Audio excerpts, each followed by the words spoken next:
So with all the YouTube videos I've done, and I created this channel really because I wanted to be honest. I'm hoping eventually that the other channels I've created will start picking up like this one has. And I mean, granted, it took a little bit for this one to pick up, but I'm trying really to excuse me. I'm trying to use YouTube to do some things that I've always wanted to do, like the Ghostly Glitches channel. I've really been into some scary shit and ghost stories, and seen some interesting things in my life. If you follow the channel for a while, you also know that Patriots Public Opinion, although I've pretty much kind of covered probably everything on it. The reason for the name is because I've served in the military for, last 14 years or so. I'm planning on retiring. But, the other thing is, I rap. If you follow the channel for a while, you probably know that I do rap music. And of course, there's always the question with white boys on the internet, well, he's a rapper, especially with somebody like me who talks about some of the street life. And then, people automatically make assumptions. People want to clown you, make comments, shit like that about who they think you are when they don't know you at all because of the color of your skin, way you talk, whatever else. So I'm going to clear this up on my own, and just put the facts in my life out there, man. Hopefully, for anybody that's, real, it'll garner respect and stuff like that. I mean, I'm not asking you to, think I'm the coolest dude in the world or the fucking greatest rapper ever, but I feel there's something behind a person that's willing to tell the truth of their own story. So, all right, here's the situation. I was born in Nebraska. I know, shocking, right? Because a lot of people think of Nebraska, you think of cornfields, you're not thinking of, gangsters and cities. And I mean, how many people out there, show of hands, and you could say in the comments, don't even realize that Nebraska has cities? I've run into that before. When I went to boot camp, you know what I'm saying? Literally, my drill sergeants didn't even fucking know where Nebraska was, dude. But anyway, I was born in Nebraska, spent quite a bit of my childhood there, although I did leave for a while and go to Missouri, which is why also, if you listen to me, I do claim Missouri as home as well. It pretty much was. But sorry, man, I was driving. Let's get safe and park for a minute so I can finish this video. So here's my background, okay? Number one, I'm not glorifying gangs or gang violence, okay? I'm never gonna be the person to glorify that, tell anybody it's cool to do, try to push anybody into that. I talk about it in my music because I'm talking about my stories or things that have been around me, like any authentic rapper does. You know what I mean? But anyway, my dad was in the military, so I was born in Nebraska and then went to Missouri when he got custody of me and lived there, okay? When I was in high school, probably 10th grade, when I started kind of fall into the street, I went to a school in Lincoln, Nebraska called Lincoln High, okay?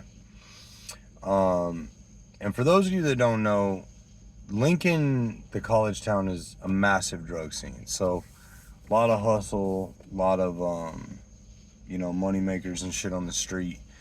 You got some loosely organized sets, but there are gangs there. Now, if you go to Omaha, Omaha is pretty much small Chicago, man.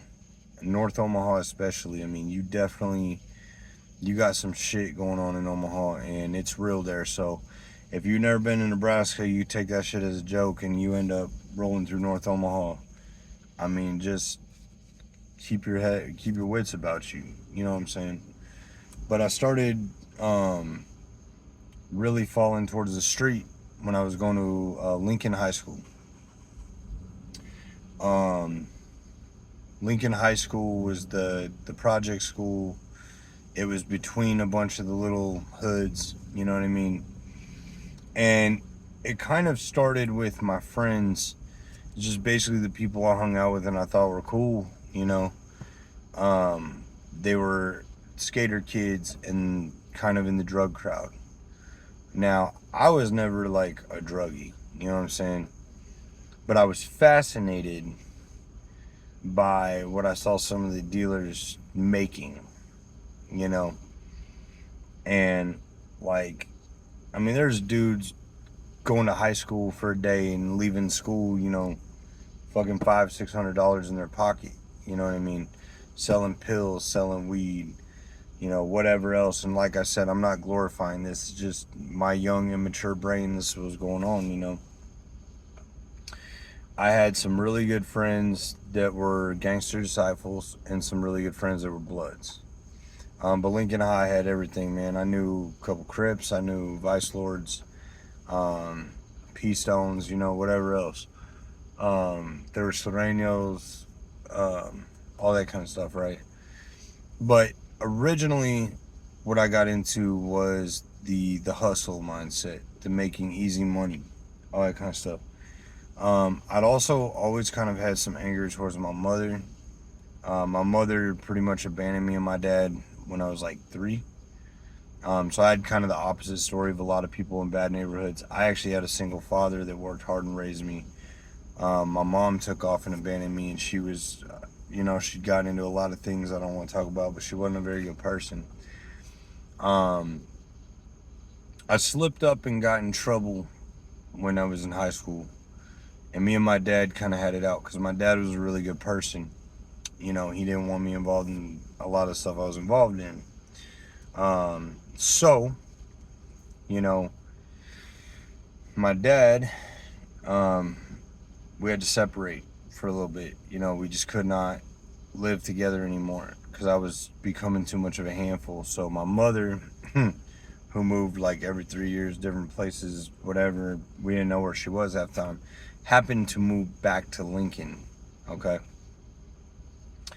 When she moved to Lincoln, I just had an opportunity between me and my dad not getting along. They're like, okay, well, fuck it, I'm gonna go live with mom. And the real goal, I'm gonna be honest with you, is that I knew my mom was not as aware as my dad, and I'd probably get away with a lot more shit, to be honest. But I moved in with my mom anyhow.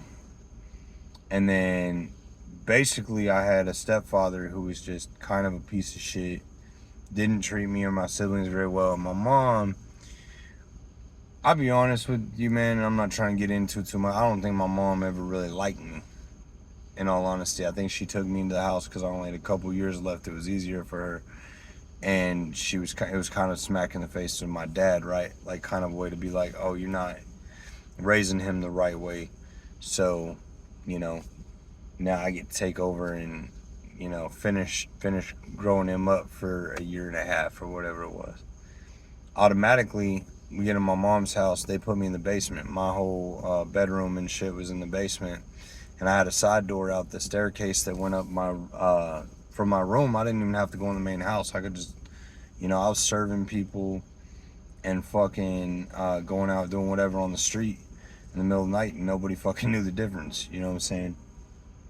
And then my mom, 2 things happened that really drove me into the neighborhood. And I'm not even gonna get into the gang I joined.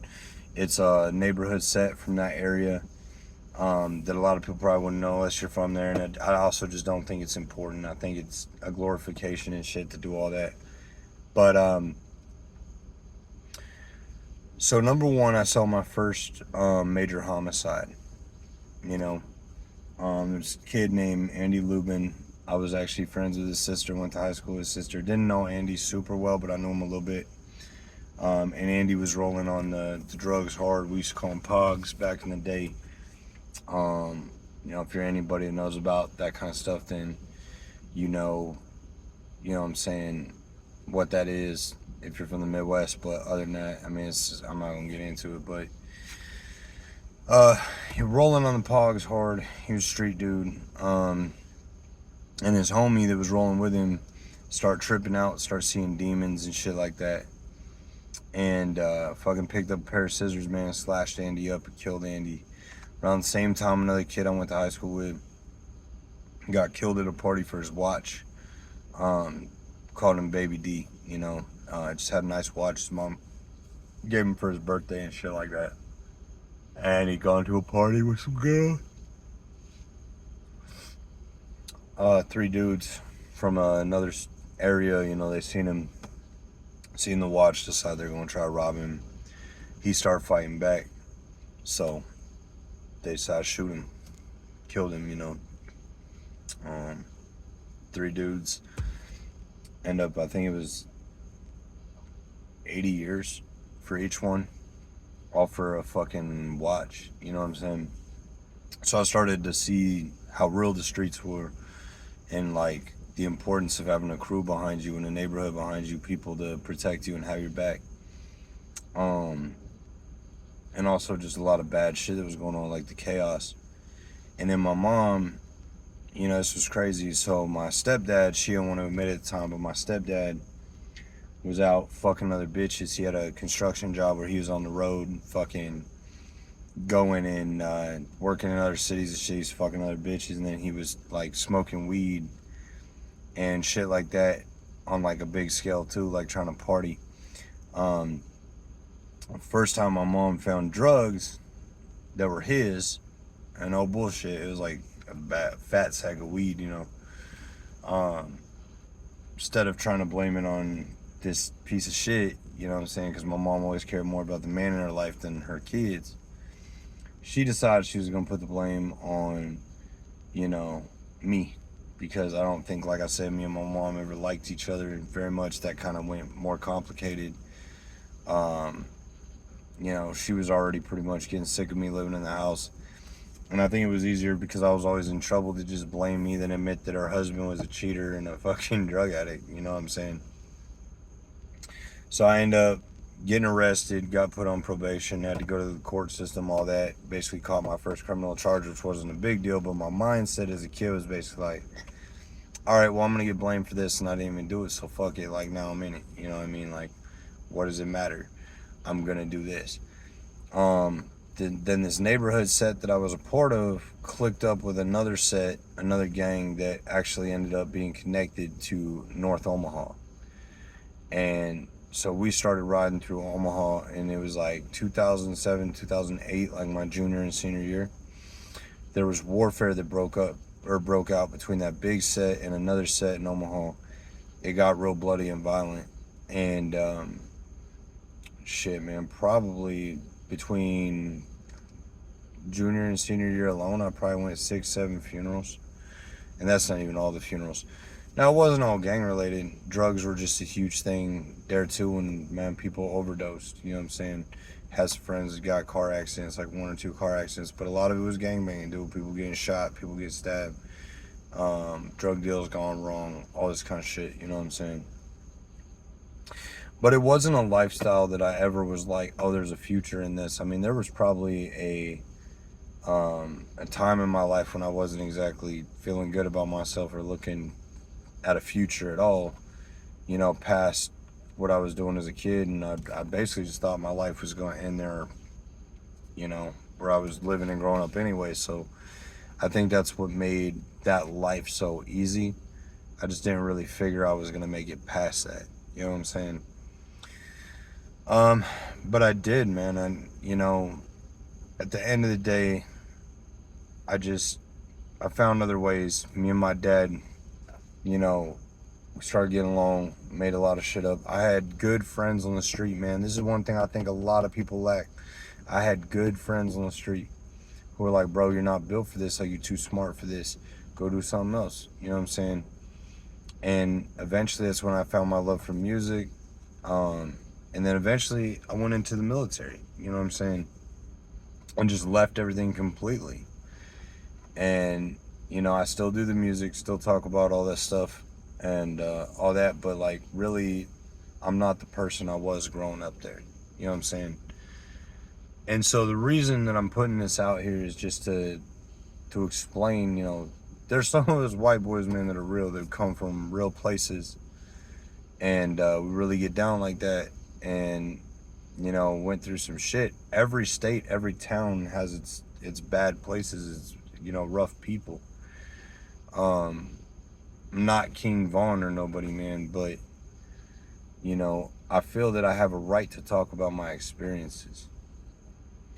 And hopefully now, you know, you guys understand me a little bit, and maybe if you listen to music and the things I'm talking about, you can kind of hear what I'm talking about in this video, and the stories that I'm trying to tell. And just, you know, respect me for being an honest person, man. Trying to sit up here and be something I'm not. You know what I mean? But yeah, that's basically it. So that's Drax's backstory, man. So please like, subscribe, give a thumbs up, hit the bell notification. If you haven't subscribed to the second channel, Ghostly Glitches, which we've started on the supernatural stuff and the ghost stories, go do that for me. And then, like I said, man, hopefully real soon, I'm really, really hoping, I know I keep saying it, just a lot of stuff's been happening. I really hope I can get this channel up and start actually putting some music out, man, because that's been my goal for a long time and something I really want to do. And I hope y'all enjoy it, man, and give me lots of feedback and all this and that. So y'all have a good one, man. I'll see you in the next one.